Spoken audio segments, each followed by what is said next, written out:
अस्सलाम वालेकुम friends. Sentence structure part 2 इसका पार्ट 1 हम बना चुके हैं, जिसमें हमने एक सेंटेंस की स्ट्रक्चर को समझा था, जिसमें हमने सब्जेक्ट को डीप में समझा के कौन कौन से ऐसे एलिमेंट्स हैं जो सब्जेक्ट का काम करते हैं। अब इसमें एक दो और स्ट्रक्चर हम सीखेंगे। तो पहली हमारी जो स्ट्रक्चर है वो है subject plus verb plus object.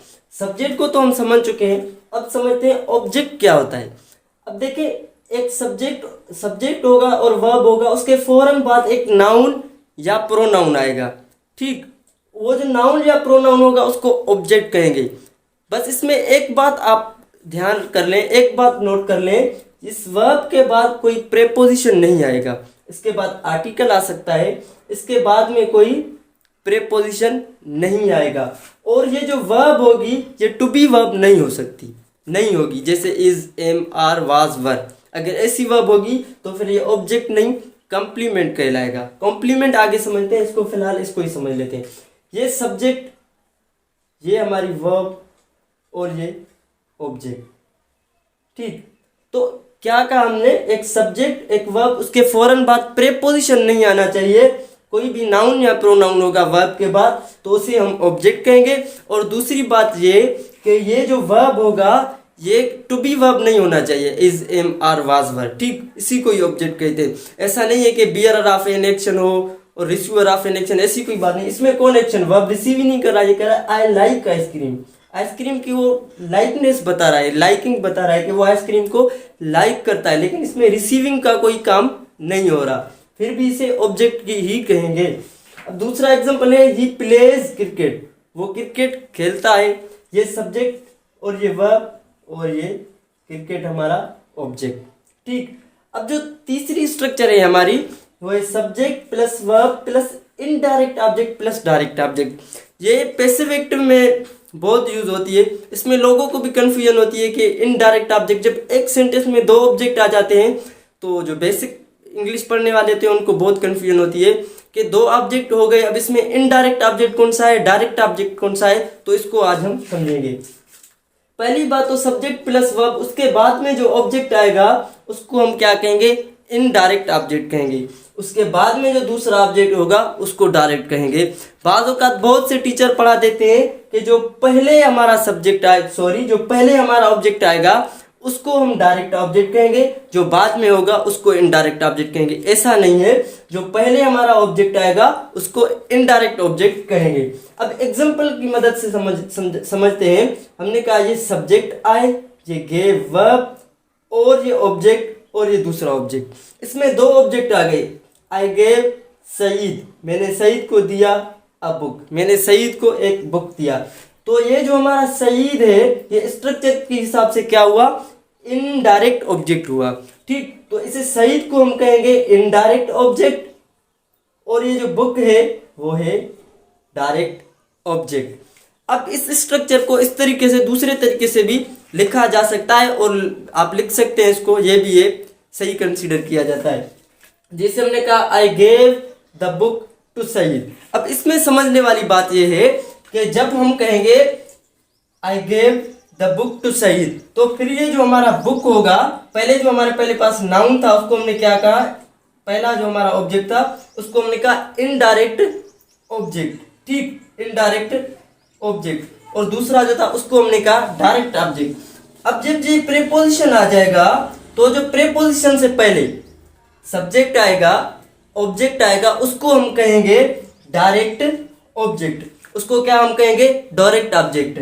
और जो प्रीपोजिशन होगा उसको हम प्रीपोजिशनल फ्रेज कहेंगे, उसको हम ऑब्जेक्ट कंसीडर नहीं करेंगे, क्योंकि इसमें वर्ब का जो ऑब्जेक्ट है वो एक ही है। हाँ, आप इसको प्रीपोजिशन का ऑब्जेक्ट कह सकते हो, लेकिन डायरेक्ट इनडायरेक्ट ऑब्जेक्ट का कॉन्सेप्ट इसमें नहीं आएगा। डायरेक्ट और इनडायरेक्ट का कॉन्सेप्ट तब आता है जब दो ऑब्जेक्ट दिए होते हैं, उनके बीच में कोई प्रीपोजिशन वगैरह नहीं होता। अगर इस तरीके से प्रीपोजिशन आएगा तो इसी सेंटेंस को हमने कहा I gave Saeed the book, इसको हमने चेंज किया I gave the book to Saeed. अब ये जो द बुक था यहाँ डायरेक्ट ऑब्जेक्ट है ना, बुक डायरेक्ट ऑब्जेक्ट है, अब यहाँ आ गया तो वही डायरेक्ट ऑब्जेक्ट। फर्क ये पड़ा कि हमने इसको प्रीपोजिशन से जोड़ दिया। ठीक, तो इसको हम प्रीपोजिशन का फ्रेज कहेंगे। जैसे दूसरा एग्जांपल है, Fahad will send me a pen. ये फहद क्या है, सब्जेक्ट, ये हेल्पिंग वर्ब, और ये सेंड क्या है, मेन वर्ब, ये मी क्या है, ऑब्जेक्ट, और ये पेन भी ऑब्जेक्ट। अब इसको इसकी स्ट्रक्चर देखते हैं, क्या थी structure, subject plus verb plus indirect object. तो ये जो पहला हमारा मी ऑब्जेक्ट हुआ, ये कौन सा हुआ, इनडायरेक्ट ऑब्जेक्ट हुआ। जो दूसरा पेन हुआ वो डायरेक्ट ऑब्जेक्ट। ठीक, ये इनडायरेक्ट ऑब्जेक्ट और ये डायरेक्ट ऑब्जेक्ट। अब इसको इसी स्ट्रक्चर में चेंज करते हैं। इसको हमने कैसे चेंज किया, Fahad will send a pen to me. अब इसमें जो आखिर में ऑब्जेक्ट आएगा, जिसको हम डायरेक्ट ऑब्जेक्ट कहेंगे, उसको वर्ब के बाद लाएंगे। क्या करेंगे, उसको वर्ब के बाद में लाकर फिर टू प्रेपोजिशन लगाकर फिर जो दूसरा होगा ऑब्जेक्ट उसको लाएंगे। लेकिन ये जो है पूरा ये, इसको हम ऑब्जेक्ट नहीं कहेंगे। फिर ये जो होगा हमारा, ये डायरेक्ट ऑब्जेक्ट होगा, और ये जो होगा ये प्रेपोजिशनल फ्रेज होगा। अब एक और स्ट्रक्चर समझते हैं इसमें।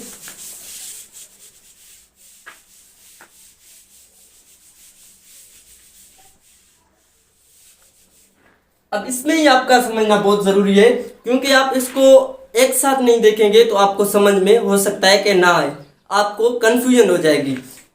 चौथी स्ट्रक्चर है हमारी सब्जेक्ट प्लस वर्ब प्लस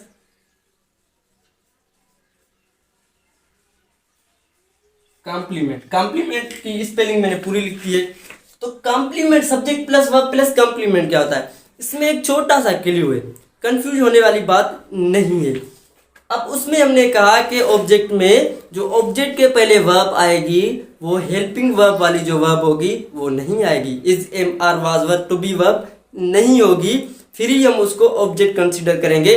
अगर वो होगी तो हम उसे ऑब्जेक्ट कंसीडर नहीं करेंगे, क्योंकि स्ट्रक्चर चेंज हो जाएगा। अब इसमें क्या है, subject plus verb plus complement. ये जो हमारा कॉम्प्लीमेंट है, पहले तो आप याद कर लें, ये हमारा एडजेक्टिव हो सकता है। ठीक,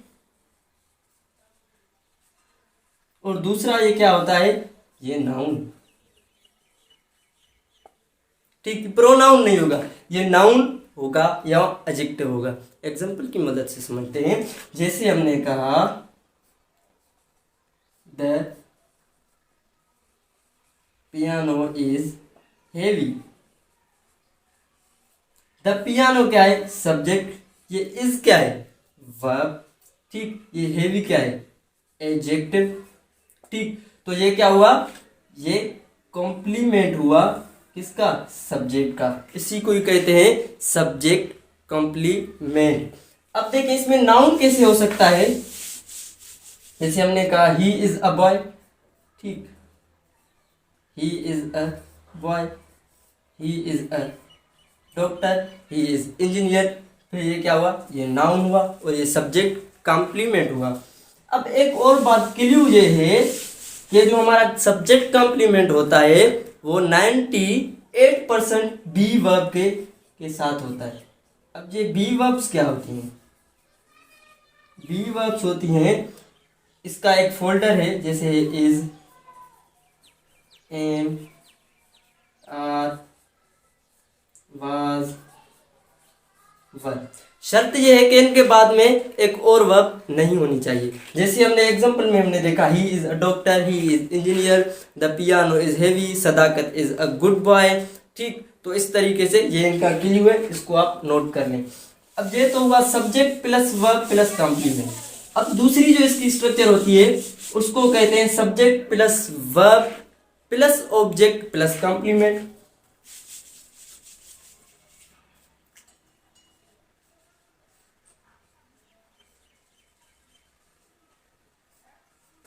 ठीक, ये कौन सी होती है, subject plus verb plus object plus complement. इसे कहते हैं ऑब्जेक्ट कॉम्प्लीमेंट। इसमें क्या होगा, यहां तो एक वर्ब आएगी ही आएगी, और एक वर्ब जो हमने टू बी वर्ब बताई, उनमें से अगर यहाँ वर्ब रखेंगे फिर ऑब्जेक्ट कॉम्प्लीमेंट नहीं बनेगा। इसके साथ हमें कोई वर्ब लगानी पड़ेगी। जैसे हमने कहा कि दे मेड असद, उन्होंने असद को किया, बनाया क्या, captain. They made Asad captain. अब दे क्या, सब्जेक्ट, मेड क्या, वर्ब, असद क्या हुआ, ऑब्जेक्ट हुआ ना, उस हिसाब से सब्जेक्ट वर्ब ऑब्जेक्ट। अब ये क्या है, ये नाउन। अब ये नाउन कौन सा है, ये जो नाउन काम कर रहा है ये ऑब्जेक्ट कॉम्प्लीमेंट का काम कर रहा है, क्योंकि ये जो मीनिंग ऐड कर रहा है वो ऑब्जेक्ट में कर रहा है, सब्जेक्ट में नहीं कर रहा। हम ये नहीं कहते दे मेड असद कैप्टन, उन्होंने असद को कैप्टन किया, ये खुद कैप्टन नहीं है। तो ये जो हमारा ऑब्जेक्ट है, ये क्या, ये जो कैप्टन है ये क्या हुआ, ऑब्जेक्ट कॉम्प्लीमेंट हुआ। अब इसका कोई भी एग्जांपल आप बना सकते हैं, I made him doctor, I made him engineer, ठीक है। I considered him a good boy, ठीक, मैंने इसको एक अच्छा बच्चा समझा। तो इस वीडियो में इतना ही, वीडियो लंबी हो जाएगी। अब इसकी 2 स्ट्रक्चर और रह रही हैं, ये 5 स्ट्रक्चर हमने समझी हैं, वो 2 स्ट्रक्चर अगली वीडियो में बना देंगे। अगर ये वीडियो आपको अच्छी लगी तो लाइक, कमेंट एंड सब्सक्राइब